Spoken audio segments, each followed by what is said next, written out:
This episode of WDW Today is being sponsored by MEI and Mouse Fan Travel. And guess what? Free dining has been extended. That's right. Not only is free dining back, but it's going on through the rest of the year. It's valid on select nights between August 15th and December 21st, 2010. You need to book by August 14th, 2010, but there's some different dates that you're going to check out. And MEI and Mouse Fan Travel can help you book that free dining trip, or really any trip.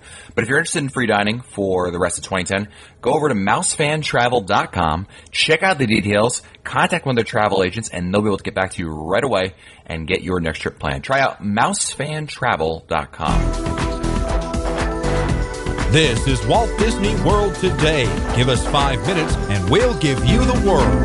It's Wednesday, July 14th, 2010. This is episode 746 of WDW Today. I'm Matt Hochberg of StudioCentral.com. Joining me on today's show is nobody. It's just me today. I guess everyone was busy at New York City this past weekend and had so much fun that they didn't make it, but that's okay. We're still going to be answering your listener questions. And before we get started, I want to wish everybody a happy Bastille Day, because July 14th. And we're going to start it with our first question of the day. It's from Liz Nicholas of Fairfax, Virginia, who writes, "Hi, everyone. Although I'm writing this early, I'm guessing that by the time you answer, the Star Wars weekend dates will have come and gone. However, I'm looking forward to Star Wars weekends in the future. My family's never been before, and we're all Star Wars fans, especially my son. Due to his school schedule, Memorial Day would be the best day for us to go for a long weekend. Do they still do Star Wars weekends over the Memorial Day weekend? Will the studios just be too crowded to have an enjoyable experience? I would plan to go to the studios on Friday and Saturday and leave Sunday for either the Magic Kingdom or Epcot, though those plans can be adjusted. We weren't planning on buying park hoppers for such a short visit. Would love to hear your thoughts. Thanks. Love the show." Well, Liz, the good news is Star Wars weekends will definitely be going on. I should say definitely. It will be going on more than likely over Memorial Day weekend. The past couple of years, most of the years, in fact, Star Wars weekends has been held. It's been held in the last 2 weeks of May and the first 2 weeks of June, and that definitely includes Memorial Day weekend. I say usually because there was 1 year or two where it was only held in June. That was kind of a weird time thing, and that seems to be in the past. So if I was a betting man, I would still bet on it being in the last 2 weeks of May, first 2 weeks of June, and I think that's going to be a good, definitely a good bet for you. So no worries at all. You should be able to find going on a Memorial Day weekend. As for your schedule, I love it. Friday and Saturday are 2 full days at the studios for Star Wars weekends. Should be good. More days you can devote, the better, because it just makes it a lot easier to manage. And as for crowds, there's going to be a lot of people in the park because Star Wars weekends brings its fair share. But that being said, I don't think the Star Wars weekends brings as many people it does to other non-Star Wars weekends attractions, like the line for Tower of Terror probably won't be that much more different than it would have been, on, say, Monday or Tuesday of that week. It's something, there's going to be more people in the parks, you're going to have more competition for dining reservations and so forth, but I think it's still something you're going to be able to handle, so good luck, Liz. Next email is from Lori in Southwest Missouri, who's mini lore on the monthly live chat and show. Hoorah! All right, so I'm a long-time listener. Actually, I haven't missed an episode. My question is directed towards Matt, but appreciate everyone's input. Well, I guess today, Lori, you're just getting my input. My husband and I are celebrating our 15th wedding anniversary next May in 2011. We're staying at Animal Kingdom Lodge for the week. We're thinking ahead on where we'd like to have our anniversary dinner. We'd like to have a nice appetizer, a good steak with a side, and a nice bottle of wine. We were thinking Chico, Yachtsman's, Narcoossee's, or Portobello's until we looked at the menus again. Each menu besides Yachtsman only had one steak entree. The Yachtsman had several steak entrees, but all priced basically the same, even though the sizes varied a lot. I guess we're not foodies. I like ethnic foods, but I'm not into all the bizarre additional ingredients. For example, the California Grill does not appeal to us in any way. The menu descriptions are just too out there. You turned us onto the Turf Club, Matt, at Saratoga Springs a couple of years ago, which I got to thank you for in person for that tip. Looking at their menu again, the entrees sound good and the prices are extremely reasonable. Is this still a good recommendation for dinner, even for a special occasion? Thanks for all you guys do. Love the show, obviously, since I never miss it. Well, Laurie, it's interesting. I love the Turf Club. I think, if you have never been before, it's a great restaurant. I think it's very underrated. It's very easy to get a reservation for it as well, so that's a tip. Good food. I think the steak and the prime rib are some of the best options on the menu. They have great appetizers. The onion rings, I don't know, there's something different about those than anywhere else I've gotten in Walt Disney World. They're wonderful. They're fresh. They taste very, very good. and they come with some really great dips.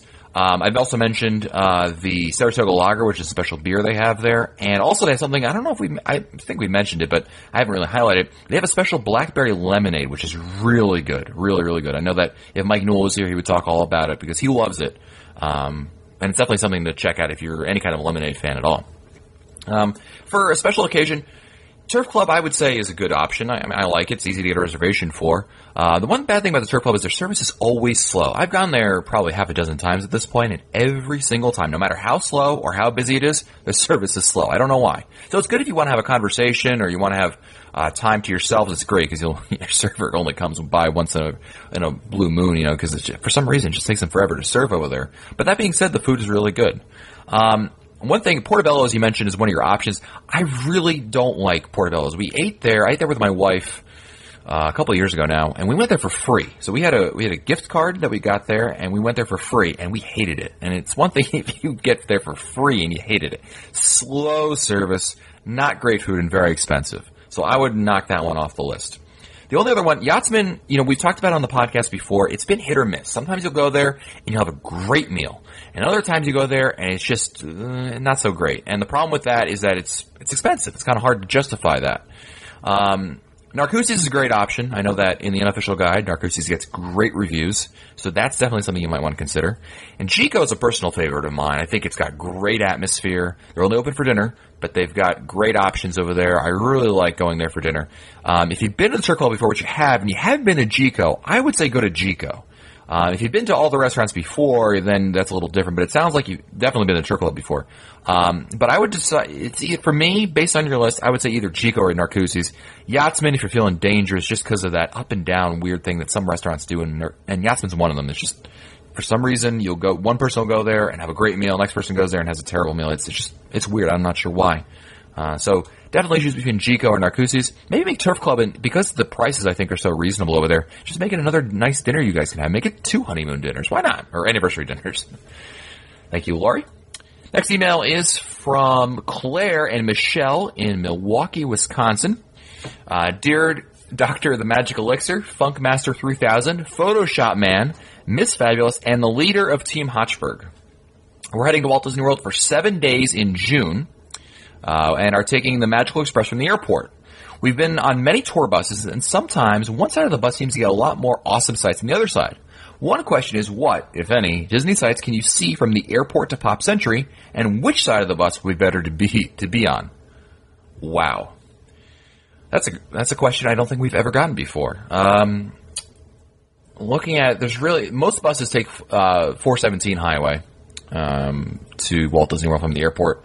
And to be honest, there's really nothing that I can really think of. I would think on the right side of the bus you'd see maybe a little more. On the left side of the bus, there's not a whole lot. There's not a whole lot on either side of the bus. If I was doing it, I would say the right side of the bus only because you're not looking at other traffic, I guess. There's something else to see. There's really nothing to see. I wouldn't really get terribly excited about either side of the bus. I would just say right, just pick one, but really, it's no big deal. Claire and Michelle also write, Matt, we like the studios too, but we can't fathom how it could be the best park in the world. Can you give us some reasons why it is above Epcot and the Magic Kingdom? Animal Kingdom is removed from the greatest conversations for your information until they can keep me entertained the whole day. Thanks for replying. We would look forward to your answer in a timely manner. Well, it's hard for me to kind of condense this in just a few minutes here, but, why I think the studios really is the best park of them all. I think, first of all, let's talk about the other parks first. I think the Magic Kingdom is a great park. I think it's got it's just tremendously overrated because Disney marketing is totally all about it. Every time you see anything for Walt Disney World, what do you see? You see the Magic Kingdom. And so they kind of it's also overdone. And it's not that there's something wrong with that. It's just that I think that it's over the top. It's so much so that it's overinflated. It's too hyped. So I think you have to take it down a peg or two. And what I really like about the studios is it has a mix of so much different types of entertainment. You've got the dark rides. You've got stage shows. And these are not just stage shows. These are really, Broadway-style stage shows. I mean, Beauty and the Beast and Voyage of the Little Mermaid are wonderful stage shows and really, really well. And the fact that they've been there for so many years is an indication of their quality. They have stunt shows. They have thrill rides. And really for people who I think, if you're looking to get a little taste of everything, that's what I really like about the studios. Not only that, they've got great dining, I think. The sit-down dining especially really stands out to me. Mama Melrose, Brown Derby, 50s Primetime, hard to go wrong with those options. And, you still have got more. You've got Fantasmic, which I think is the best nighttime show. It's a shame that they don't show it every single night. But really, it's so much story. That's what makes Disney World so special, right? It's that story element to it. That it's not just, okay, let's just throw a bunch of fireworks in front of you and on inspire. No. There's fireworks, but it's about a story. It's about showing something here. And I really like it. I really think it's a great spectacle to behold. Obviously, you've also got things like the Citizens of Hollywood, which are so funny. And you really have to take a time, if you haven't yet, take some time, stop and watch a couple of these shows. They're very, very talented. They do a great job at it, and it's a lot of fun. And then, of course, there's so much more. I mean, you have the Osborne Lights in the wintertime. You've got Star Wars weekends in the summer. It's so much of that stuff. The great thing about the studios is Disney feels, I think, the greatest liberties in tweaking things here. And for that reason, they bring in new stuff, they take out some old stuff, and that's why I like it so much. It keeps it a lot more fresh. Is it perfect? No park is perfect by any means, don't get me wrong. But I would rather I love spending days at the studios, and the other parks just don't do it for me. And I think if you start to see that there's more to the studios than, just Tower of Terror and Toy Story Midway Mania, you're going to start to see a lot more beneath, it's like an onion. You got to peel back the layers. Next email is from Dave from St. Clair Shores, Michigan. He writes, greetings, salutations. Ladies first, and Len should not always be the last. I haven't been listening to to that long of your show, but all of your podcasts done on Walt Disney World, yours is the best around. So keep up the good work, and thanks for the many tips and your listeners have handed out. My family has been to Walt Disney World many times since it has opened, but I still learn more each time I hear your show. My question may have been answered before, but I'm not finished listening to the past podcasts. Anyway, on to my story, make questions. My wife and I are going to Walt Disney World to see Christmas lights for the first time in November, going for November 12th to 16th. From listening to your podcast, I can think that most of the lights should be in place by our stay. I'm using the unofficial guide, Touring Plans, to plan most of our trips to the parks. We are Disney Vacation Club members, and right now are staying at the Beach Club Villas and are waiting for Bay Lake Towers. We're going to arrive late morning on Friday, November 12th, and we'll go to the closest park that afternoon and evening. We're planning to spend one day in the Magic Kingdom, Epcot, and Hollywood Studios. I know a must-see is Cinderella Castle in the Magic Kingdom, but what other places in the parks are there that you consider must-sees for the Christmas lights? I must say that I'm an avid photographer and always looking for ultimate pictures of Walt Disney World. So that leads me to my next question. Where do you think is the best viewing location for these lights? Well, obviously you mentioned the castle. Obviously the castle lights are great, and you definitely got to hit up all the parks for the Christmas decorations they do. Each park has a unique option to it. Obviously, Hollywood Studios has the Osborne family spectacle of dancing lights, and that is a wonderful thing to not only see, but also photograph, Dave. You're really going to enjoy that. If you're really good at it, I stink at taking photos like that. But if you're that master, if you're that, Tom on Flickr, WW Figment, if you're that awesome kind of photographer, more power to you. I'm very, very jealous that you can do that, but you can take really cool photos over there. Epcot's got some fun decorations, obviously, mostly around World Showcase. Animal Kingdom has its own little flair to it, something I think, worth seeing. The resorts really do stick out, and you're definitely going to do a resort hopping day if you can, or at least maybe if you're going to like Animal Kingdom one day and you're done at like 5 o'clock or so, spend that evening going around. Don't forget about Fort Wilderness. They have lots of great decorations. You're going kind of early in the year, November 12th to 16th, so it's not like it's going to be full swing, but certainly you should see a vast majority of the stuff that you're going to see there anyway, so definitely take advantage of that. Dave's last question is, I would be interested to know what each of your favorite time to visit the park and why. We're planning on going to Walt Disney World 2 to 3 times a year and want to vary our visits. Our normal trip is for 5 to 9 days at a time, so we don't have to rush our rides. We want to enjoy the other things that Disney to offer, so why can't we have a big impact on our choices of visits? Again, this may be something you've already covered. Thanks for your efforts. I appreciate your answers. Well, you're right, Dave. We have talked about this in past shows, but just, to give you an answer here. There's some great times of the year. I love my favorite absolute time before I moved down to Florida, not so much Walt Disney World. I loved going the first full weekend in February. That was my absolute favorite time. Perfect weather. It's warm, sunny, not rainy, low crowds is my favorite time. I know that a lot of people are huge fans of October. good weather, still very warm. You have the Food and Wine Festival going on. That's a huge hit over there as well. That's really good. Obviously, you want to avoid the holidays. If you can, go during those really low times, because when you get there to parks and the crowds are low, to me, that's huge. I love that feeling, knowing that, you know what, I don't have to rush. I don't have to worry. In fact, sometimes you can just toss away the touring plan because you know that the lines really aren't going to be that bad. And that's the best feeling in the world for me. So look for those down times of the year. To really, February, October, good times of the year. You want to avoid summertime for sure. And I know October is technically hurricane season. But keep that in mind and look out for that as well. The first couple weeks in December, Dave, you come for a reunion. Hint, hint, hint, right? Next email is from David, who writes, "Hello, podcast crew. I just watched the Tower of Terror video by Martin Smith from Manchester, United Kingdom, and I saw Matt's name in the credits. What work, Matt, did you do on the film? Thanks." Well, Martin's a good friend of mine, I like to say. He does a lot of great videos. If you haven't checked out his videos, just Google Martin Smith Disney World videos or something. And you'll find a ton of them. He's very good at it. And Martin and I actually collaborated on the video. At the time, I was working on developing towerofterror.org, and I knew that Martin... I'm not sure how I got into contact with Martin originally. I just know he did really great videos, and I probably, floated something that I was looking for any information he may have. And Martin said, I don't think he had a video at that point of Tower of Terror, so we kind of worked together, compared notes, shared some stuff there, and he put together a great video. You can see it on towerofterror.org, or you can probably see it on Martin's site as well. But it's really, he did a great job. So, he did most of the work on the video. I just helped him a little bit there. But thank you, David, for checking that out as well. Next email is from Christy Cloud of Lexington, Kentucky. Writes, in episode 431, Matt gave us his thoughts about moving to Orlando. During that show, it was mentioned that he would do another show similar to that one after he lived in Orlando for a while longer. Are there any plans to do a show like that? I'm especially interested because I'll be moving from Lexington, Kentucky, where I have lived all my life, to Orlando to attend grad school at the University of Central Florida at the end of July. I loved hearing Matt's pros and cons about the city and would love to hear what he has to say now that he's lived there for a while. Chris, it's a great idea for a show.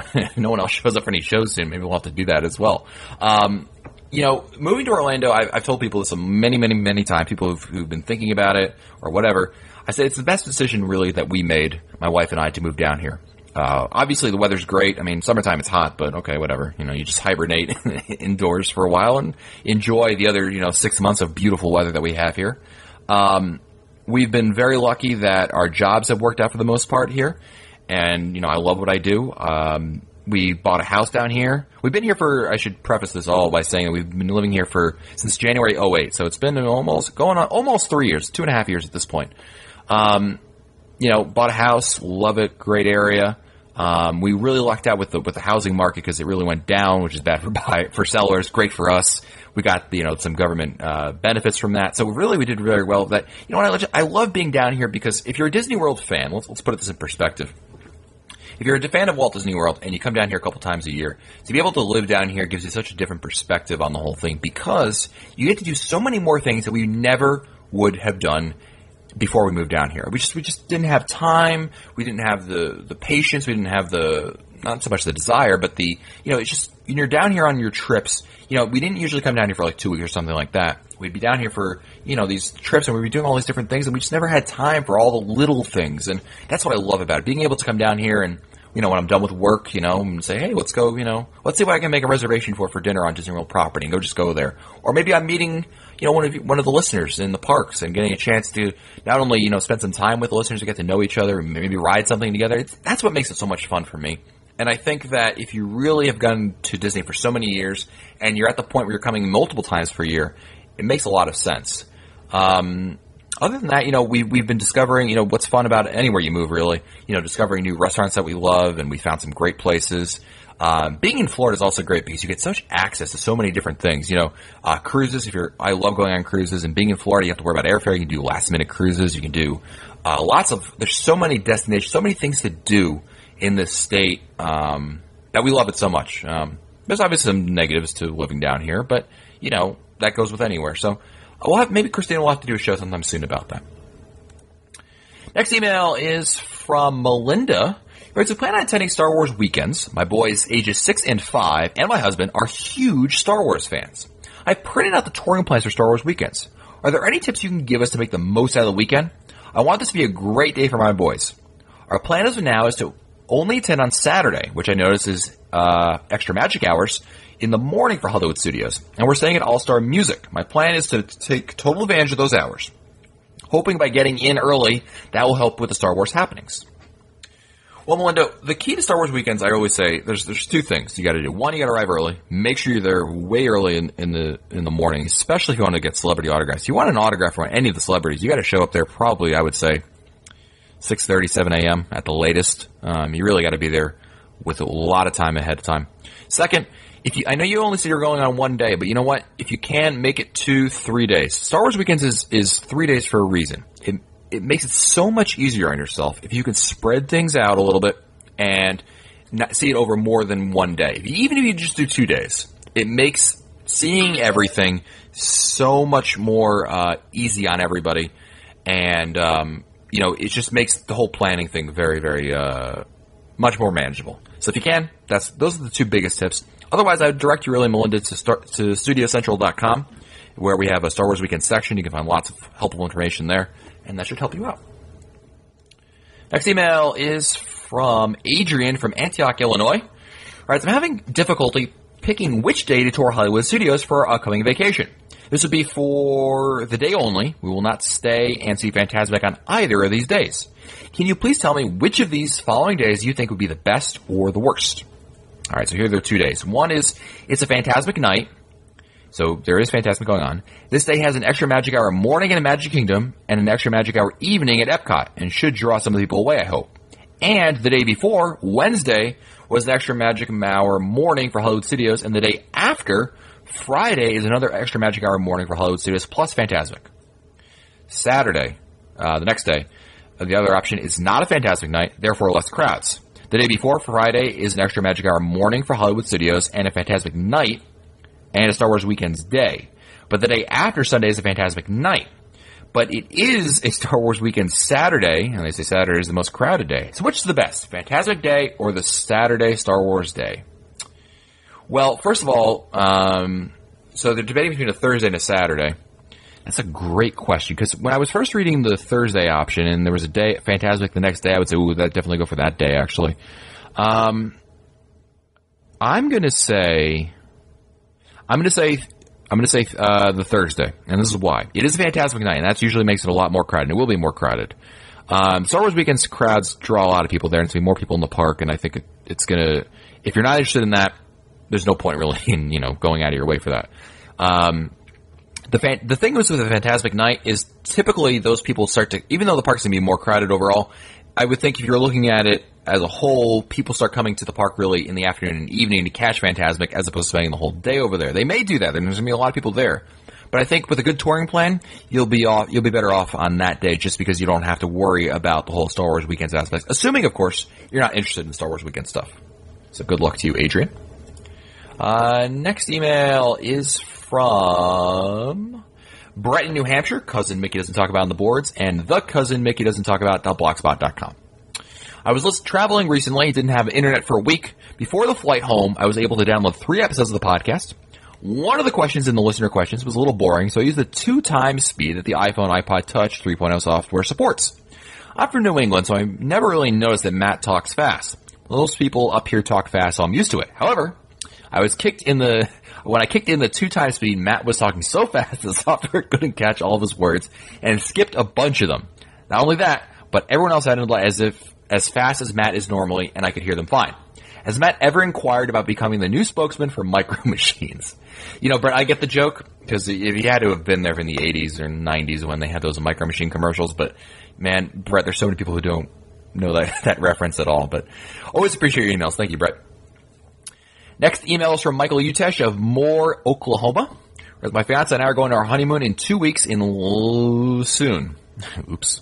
We're spending 1 week at Animal Kingdom Lodge and 1 week at Wilderness Lodge. We've received a ton of help from Colleen at Mouse Fan Travel and couldn't recommend this service enough.